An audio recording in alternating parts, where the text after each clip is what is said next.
Hola, buenos días. Yo soy Claudia. Muchas gracias por colaborar con este proyecto y vamos a empezar la entrevista con una breve introducción. Damos la bienvenida al doctor Ángel Carracedo, catedrático de Medicina Legal en la USC, en la que se licenció y doctoró en Genética Forense y Farmacogenética. Trabajó en casos como el crimen de Alcácer y la identificación de víctimas en el tsunami de Asia. Fue presidente de la Sociedad Internacional de Genética Forense. Ganó varios premios y creó un grupo que se ha convertido en el líder mundial en investigación genética, el Grupo de Medicina Genómica de la USC. Ahora vamos a empezar con las preguntas. Ahora está participando en un proyecto internacional sobre la COVID-19. ¿En qué consiste el proyecto y quién participa en él? Hola Claudia, pues buenos días y buenos días a todos.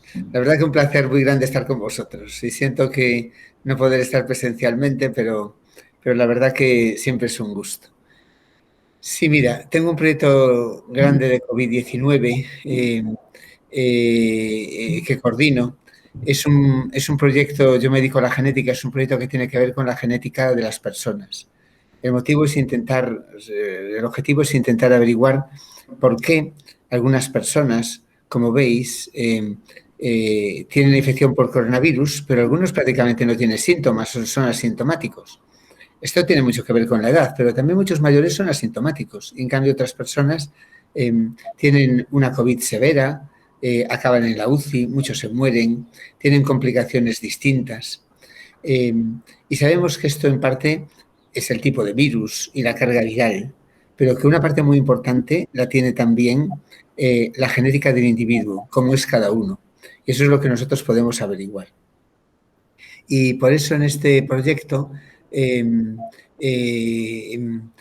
para averiguar eso necesitamos mucha gente. Es muy importante averiguarlo para varias cosas. Uno, para buscar dianas para medicamentos, para anticiparnos a los problemas y poder tratarlos, para entender qué pasa y poder buscar una solución.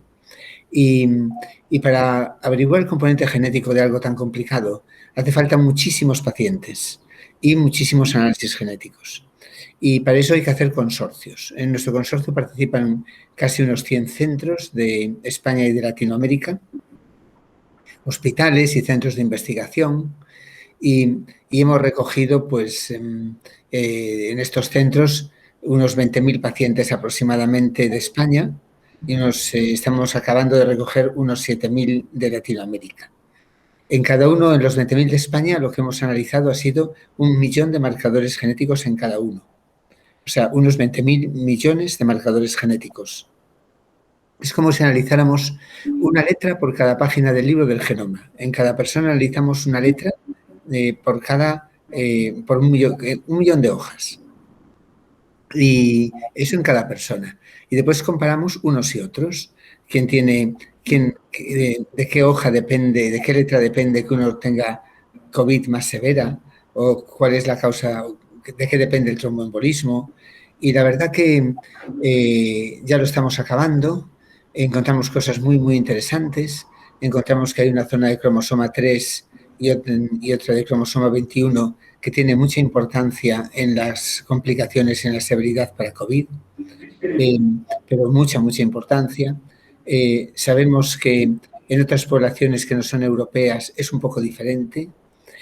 Sabemos qué genes están implicados y otras muchas cosas más, pero que resulta difícil contarlas en poquito tiempo, pero que vamos a mandar, espero que este mes, el artículo a publicar una revista que los científicos, cuando publicamos ahí, hacemos mucha fiesta, que se llama Nature.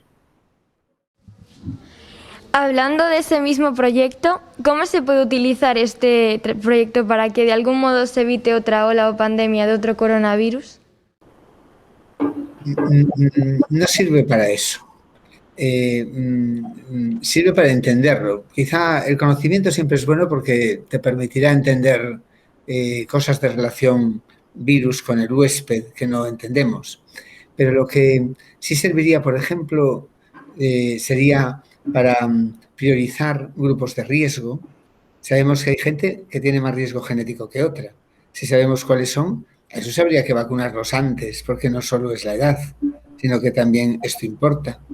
Y también nos puede servir, yo creo que mucho, para buscar medicamentos.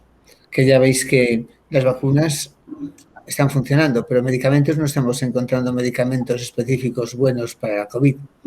Y a lo mejor con esto, eso sí que es posible que ayude a encontrar fármacos y fármacos también para complicaciones, como tromboembolismo, vasculitis o problemas cardíacos. Trabaja en genética. ¿Cómo afecta la genética de una persona al desarrollo de la enfermedad? Pues sabemos que afecta más o menos un 50%, que es genes, y otro 50% es ambiente, entendiendo por ambiente el tipo de virus, la carga viral. ¿Por qué lo sabemos?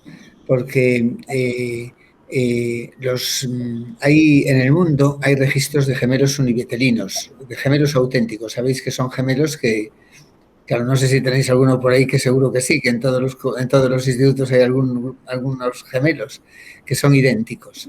Esos tienen absolutamente el mismo ADN. Algunos países, como en este caso el Reino Unido, tienen un registro de gemelos británico muy grande, de decenas, de centenares de miles de gemelos. Y entonces lo que miraron fue eso. Fue ya el año pasado, cuando empezó a haber el primer pico de la pandemia, lo que miraron fue: si un gemelo tiene COVID, el otro también lo tiene. Si lo tiene, uno es COVID severo, también lo tiene severo. Si tiene anosmia, el otro también tiene anosmia. Si tiene tromboembolismo, el otro también tiene tromboembolismo. Y así se mira cuánto es de genes y cuánto es de ambiente. Y entonces calcularon que más o menos de media un 50% es genes. ¿Qué características, sexo, peso, edad, grupo sanguíneo, etcétera, se conocen ya que afectan más al desarrollo de la enfermedad y cómo sucede esto? Bueno, mira, en el desarrollo, la COVID, ya veis que la COVID empieza como una infección respiratoria, esta infección por el coronavirus, que a la enfermedad le llamamos, como sabéis, COVID, y empieza casi siempre como una infección respiratoria, pero en algún grupo de pacientes, en unos pacientes, acaba siendo un problema sistémico. Y entonces tienen ya no solo problemas a nivel respiratorio, sino otros muchos problemas en el organismo. Esto es una cosa que sabemos. Afecta, como ya sabéis también todos, mucho más a los mayores. Cuanto más mayor eres, más posibilidades tienes de tener esa reacción inmunológica como una tormenta de citoquinas, ese problema sistémico grande. Y más problemas tienes de complicaciones. Depende muchísimo de la edad. Depende también de la genética del individuo, como te decía. De toda la genética del individuo, lo que sabemos que más importa es un trocito de cromosoma 3, que sabemos también que viene de los neandertales, que es una cosa muy curiosa. Ahí hay unos genes que tienen que ver con la inmunidad y que se llaman receptores de citoquinas. Y algún otro gen que no sabemos muy bien cómo funciona todavía, pero sabemos que en esos genes, variantes que tienen las personas, las hace más sensibles y las hace que tengan más problemas que otras. Hay otro gen muy importante que está en cromosoma 21, que se llama IFNAR1, que es el receptor del interferón, que tiene que ver con la inflamación. Ese también es muy importante porque además puede ser el que se haya encontrado involucrado. Es muy importante porque hay fármacos para esto. Y entonces pueden ayudar a lo mejor en pensar en tratamientos. Y también sabemos hoy que el grupo AB0, que sabéis que todos somos A positivo, 0, B positivo, AB, también influye un poquito, no mucho, pero un poquito. La gente que es 0 negativo tiene más resistencia. Y la gente que son de los grupos A, B, AB, sobre todo si son positivos, tienen un poquito más de sensibilidad, tienen un poquito más de predisposición a tener una COVID severa. Pero poquito más, no hay que preocuparse de nada. La edad influye mucho más y otras cosas influyen mucho más. Pero sí que el grupo AB0 influye un poco y no tenemos ni idea por qué. ¿De qué manera afecta la genética más en esta enfermedad que en otras como el cáncer? ¿Y de qué modo ayudará a vencerla mediante vacunas y fármacos? Afecta somos siempre genes y somos siempre ambiente. Para el cáncer, para todas las enfermedades, y eso lo llamamos heredabilidad, que es cuánto es genético en el total de genes y ambiente. En el cáncer depende del cáncer, pero el cáncer no es muy heredable. No significa que no sea genético. El cáncer es una enfermedad, bueno, que no sea genómico. El cáncer es una enfermedad de los genes. Son mutaciones en los genes, pero influye más el ambiente que los genes en que te aparezca un cáncer. Lo que comes, si fumas, si no haces deporte, bueno, un montón de cosas influyen mucho en el cáncer. Y en cambio, por ejemplo, en trastornos psiquiátricos, en esquizofrenia, en problemas de otro estilo, como pueden ser, por ejemplo, los trastornos del espectro autista u otras cosas, eso influye mucho los genes, muchísimo, más que para la COVID. La COVID, digamos que está en la media, es una media. Las infecciones influye el virus o influye la bacteria, pero también influye los genes. Y en la COVID, pues es una media de las enfermedades humanas. Un 45-50% de influencia, pues es una cosa esperada. ¿En qué consiste la farmacogenética y particularmente en el caso del desarrollo de vacunas como las de ARN mensajero? Son dos cosas distintas, pero te las explico. La farmacogenética es buscar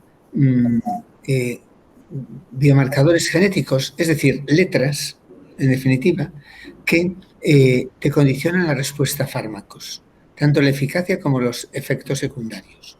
Tú cuando tomas un fármaco, por ejemplo, mi papá, que lo tengo aquí donde estoy, muy malito, cuando se toma un antiinflamatorio, se lo puede tomar y no le pasa nada, pero yo si me lo tomo, me duele el estómago. Somos distintos. Hay mucha gente que cuando se toma un fármaco hacen reacciones adversas importantes. Ya veis que bueno, esto es una cosa que cuando algunas personas le ponen algún tipo de vacunas que no están basadas en ARN mensajero, algunos tienen tromboembolismo, unos poquitos. ¿Por qué? Esta es una pregunta muy buena. La farmacogenética consiste en buscar marcadores de respuesta. Y para prácticamente la mitad de los fármacos que tenemos, ya hay biomarcadores para saber si ese fármaco te va a ir bien o te va a ir mal. En cáncer ya lo es todo. Antes de darte un quimioterápico a una persona que tenga cáncer, ya le hacen una serie de análisis genéticos para saber si va a responder a ese fármaco o ese fármaco le va a dar problemas. Estate segura que en poquito tiempo tendremos también biomarcadores para identificar las personas que pueden hacer tromboembolismo para la vacuna. Esto es seguro, porque es algo que se está ya investigando y esto sería una cosa buena, porque los que tengan esa variante genética que les hace que puedan tener tromboembolismo, ya no se les da esa vacuna y ya está. Y yo creo que eso se conseguirá. Y las vacunas de ARN mensajero, pues me parecen un ejemplo muy bonito de cómo la investigación puede ayudar tanto, porque esto se debe todo a que en los últimos años ha habido en tecnología de ADN unos avances muy importantes, sobre todo a partir del descubrimiento de una técnica que se llama CRISPR, que es un corte y pega genético, que es editar el libro, y eso está permitiendo unos avances muy grandes en tecnología de ADN y una consecuencia pues son las vacunas de ARN mensajero, que la verdad que ya veis cómo se desarrollaron tan rapidísimamente, pero claro, a partir de mucha investigación previa. Y ha sido, pues, es lo que nos puede salvar de esta pesadilla y de que no tengamos que usar mascarilla y que nos podamos dar mismos abrazos y que nos podamos juntar, que yo confío que después del verano lo vamos a poder hacer. O ya casi en el verano, casi. Una pregunta. Usted mencionó que alguna gente a causa de las vacunas sufre trombosis. ¿Eso tiene que ver con la edad? No. Bueno, lo que se está viendo es que aquellos casos de tromboembolismo que están ligados a la vacuna afecta sobre todo a mujeres jóvenes. Esto se sabe. No se tiene, como son tan poquitos casos, es una reacción adversa muy rara. Daros cuenta que estamos hablando de una persona de cada millón o así que se vacuna. Pero parece que afecta a personas, sobre todo jóvenes. Eso siempre, por definición, es muy genético. Y lo que pasa es que hay que averiguar todavía qué es lo que hay detrás. Pero es una reacción adversa rara y parece que afecta fundamentalmente a gente joven y sobre todo mujeres.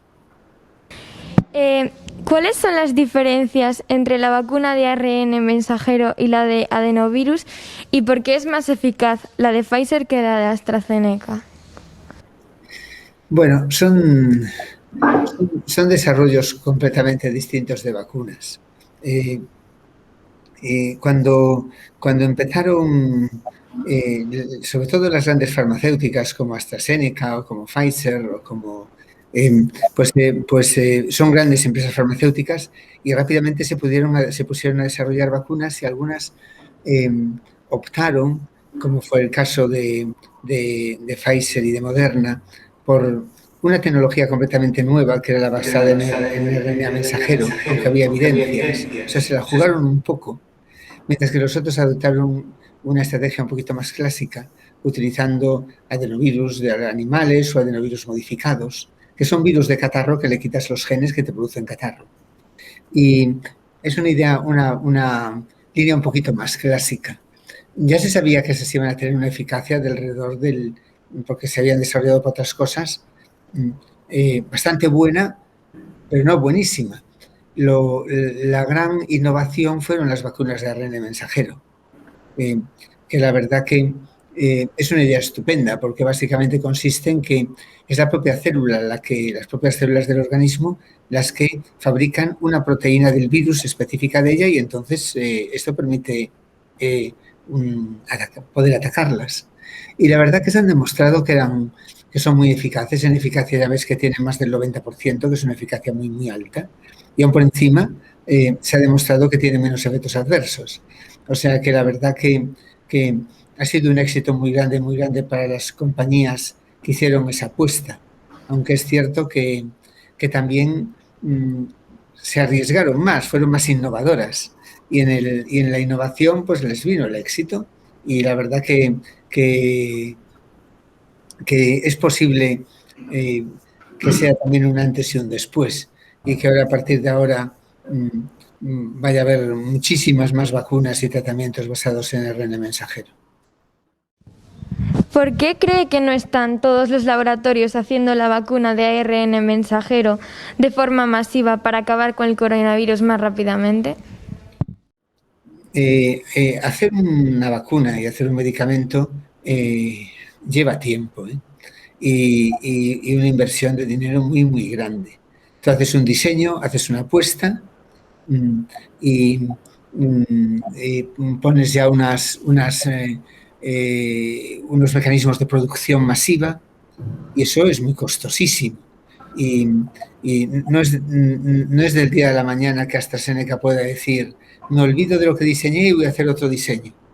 Sus científicos seguramente ya están haciendo otro diseño, pero ellos ya han hecho una apuesta enorme por una idea y entonces tienen que intentar ejecutarla. No es tan fácil cambiar de aquí para allá. ¿Que otras compañías han tenido un poquito más éxito? Pues sí, pero tampoco la vacuna de AstraZeneca o las otras vacunas son malas, también tienen éxito, tienen eficacia, tienen eficacia, tienen algún efecto secundario más, pero mínimo. Y la verdad que ya veis que la Agencia Europea del Medicamento, que es un organismo en el que yo trabajé, por cierto, durante 4 años, que es un organismo que dice, esto vale, esto es seguro, y también te dice, esto es que merece muchísimo la pena. O sea, que no fue un fracaso para estas compañías, es también un éxito. Otras lo tuvieron un poquito más. ¿Qué puede aportar la farmacogenética a la investigación de la COVID-19 y cómo puede ayudar a futuros pacientes de esta y otras enfermedades epidémicas? la farmacogenética. Una cosa es la farmacogenética y otra cosa es la genética. La genética es lo que os conté al principio. Y ya os dije que la genética sirve pues, para identificar gente que esté a riesgo, para buscar dianas para fármacos, para adelantarte a los problemas, para saber quién va a tener tromboembolismo, quién está a riesgo de tenerlo. Y la farmacogenética es distinta. La farmacogenética es, yo a una persona le doy un fármaco, ¿cómo hago que este fármaco, cómo escojo el fármaco más ideal para esta persona? El problema es que para la COVID no tenemos fármacos, más que tenemos solo vacunas y también sabemos que el uso de corticoides en pacientes que están muy malitos, con este respiratorio, funcionan mejor. Pero no tenemos realmente fármacos. Lo que puede ayudar la farmacogenética es que lo que puede hacer son dos cosas. Una, en el caso de las vacunas, el saber, el buscar marcadores genéticos que te digan quién va a hacer tromboembolismo. Esto te digo yo que se sabrá, y más pronto que tarde. Y la segunda es que cuando se desarrollen fármacos, y eso yo creo que ese es un error que se hizo cuando se probaron fármacos para la COVID, hoy día no tiene mucho sentido probarlos en todos los pacientes sin antes hacer marcadores genéticos para saber si, aunque no sea más eficaz para todos, si es eficaz para algunos. Y yo creo que ese fue un fallo en el diseño de la gente que lo intentó. Pero la farmacogenética solo es útil cuando se tiene algo, cuando se tiene un fármaco, o una vacuna en este caso. Teniendo en cuenta que usted es especialista en medicina forense, ¿cómo puede ayudar esta especialidad en la investigación de la COVID? Mucho, mira, yo ahora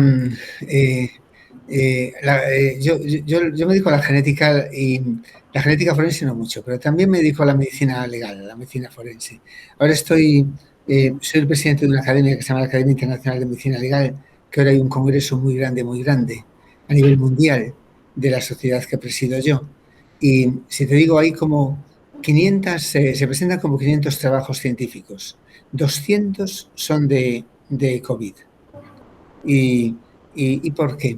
Porque muchas veces son los médicos forenses los que están haciendo las autopsias de los casos de COVID. Hacer las autopsias es muy importante porque tú puedes ver qué le pasa por dentro, cómo tienen los pulmones, se cogen muestras, cómo tienen los vasos sanguíneos, porque hacen muchos problemas de vasculitis. Y entonces esa información clínica, esa información que se genera de las autopsias es vital para después poder entender qué pasa, entender los procesos y hacer análisis bioquímicos o genéticos o proteómicos o de muchos tipos para entender qué está pasando, por qué a algunos pacientes les va tan mal, por qué algunos pacientes se mueren. Y esto es por eso por lo que la medicina forense juega un papel muy importante. Los investigadores de su grupo provienen de diferentes países. ¿Cómo cambió su situación con las restricciones y con los confinamientos perimetrales y cómo les ha afectado en sus investigaciones? Bueno, algunos que vienen de algunos países ya son de aquí, porque ya se quedaron a vivir con nosotros y hacen vida aquí y hasta se casaron con gente de aquí. Pero a otros sí, a los más jóvenes, muchos se volvieron a sus países, otros no se pudieron ir y lo están pasando mal.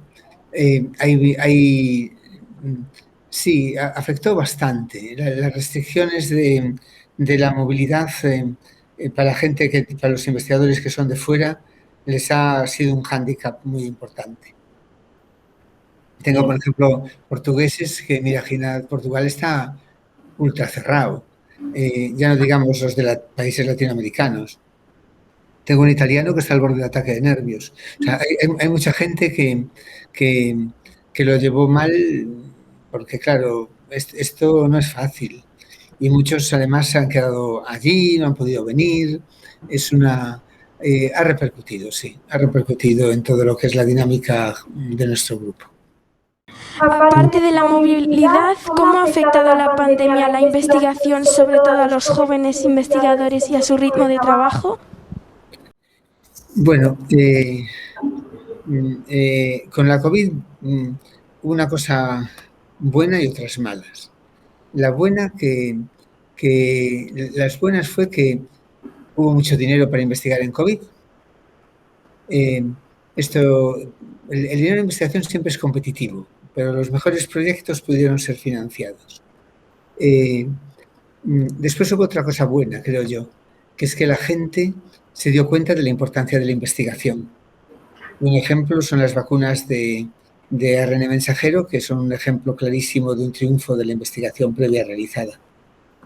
Y yo creo que la gente, lo mismo que mi mujer es intensivista y decía, nunca nadie habló de los intensivistas, y ahora todo el mundo sabe por fin que hacemos los intensivistas.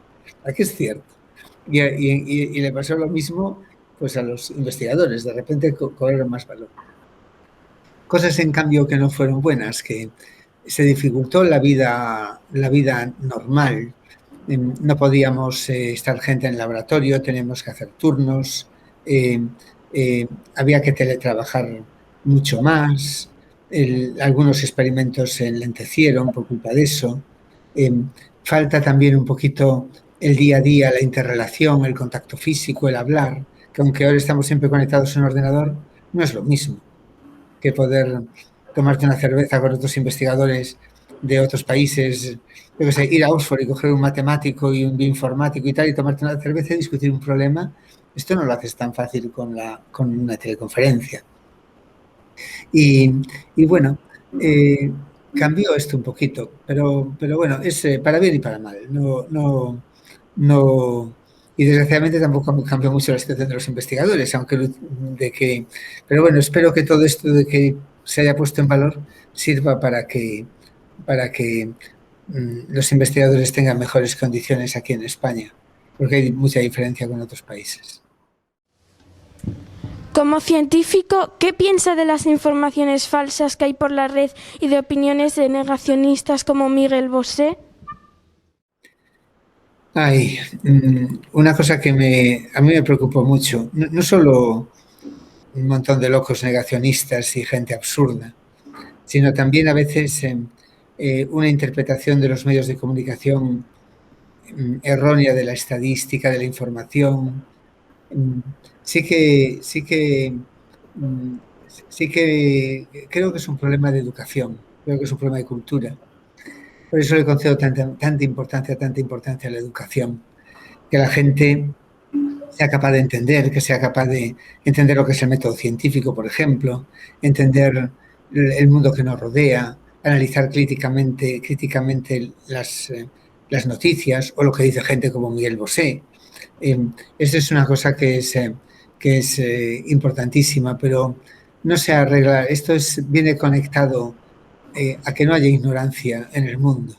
Y eso es que tengamos una educación cada vez más y de más calidad, porque es algo importante, como creo que como la que estáis teniendo. Lo que estáis haciendo, por ejemplo, es muy bonito, porque oís información, pues la podéis discutir, y yo creo que es la manera, Es inevitable. En el siglo XI había terrores milenarios, había gente, entonces ahora también hay menos, pero cuando te coincide un famoso que lo amplifica, pues entonces es un problema. Y ya para finalizar, ¿qué han aprendido con esta pandemia desde el punto de vista de la genética y cómo ve la situación de la enfermedad y de la investigación en el futuro? Bueno, ¿qué hemos aprendido? Mira, un ejemplo muy bonito ha sido un ejemplo de solidaridad y de colaboración. En los proyectos de genómica de huésped en el COVID están todos los genetistas del mundo, pero todos unidos en un consorcio, ya no solo el nuestro, todos los demás consorcios que se han formado en Europa están todos unidos. Nunca hubo tanta colaboración y tanta transparencia. O sea, rápidamente los datos que se generan se dan a toda la comunidad científica para que pueda seguir investigando y trabajando. Esto ha sido bonito. Y ya siempre la ciencia fue muy colaborativa, pero este es un ejemplo muy grande de colaboración a gran escala. No sé qué me decías más al final. ¿Y cómo ve la situación de la enfermedad y de la investigación en el futuro? Bueno, la situación de la investigación, te digo, espero que en España mejore y espero que esto haya servido para que todo el mundo sepa lo importante que es la investigación biomédica. y que se dedique mucha más gente joven a ello y que tengan oportunidades para poder hacerlo aquí. ¿Y cómo veo la enfermedad? Pues yo creo que gracias a las vacunas en poquito tiempo se normalizará la vida. Y algo que a lo mejor si no hubiéramos tenido estos desarrollos lo estaríamos padeciendo años y años y se diezmaría gran parte de la población mundial. Creo que al final, yo creo que en España ya después del verano y ya lo veis que en algunos países como Israel o pequeñitos como Gibraltar pues ya hacen vida normal. Y entonces esto ya se normalizará todo. Puede haber nuevas cepas, claro que sí, pero también una ventaja de las vacunas, sobre todo de ARN mensajero, es que te las puedes adaptar muy fácilmente en producción a nuevas cepas. Entonces nos vacunaremos del coronavirus como nos vacunamos contra la gripe A. Y habrá un plan de vacunación anual, que también espero que la gente haya aprendido a vacunarse, porque en la gripe A no se vacunaba tanta gente como debía y también producía mucha mortalidad.